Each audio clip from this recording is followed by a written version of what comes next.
Я пишу вам, потомки из прошлого, говорящая кучка песка.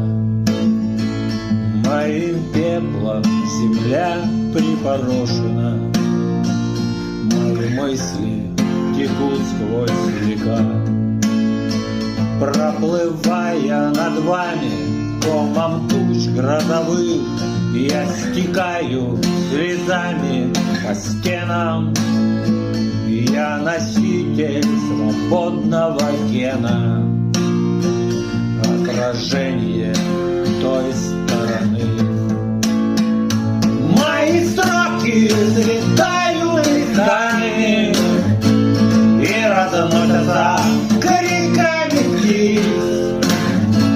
Вам нельзя оставаться рабами и служить детям наших убийц.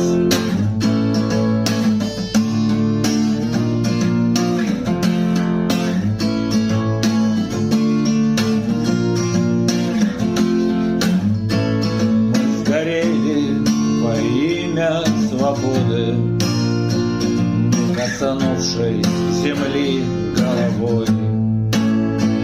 Мы особенной русской породы, и на воле пусть даже золой. Мои строки слетают листами и разносятся криками птиц. Вам нельзя оставаться рабами и служить детям наших убийц. Мы сгорели во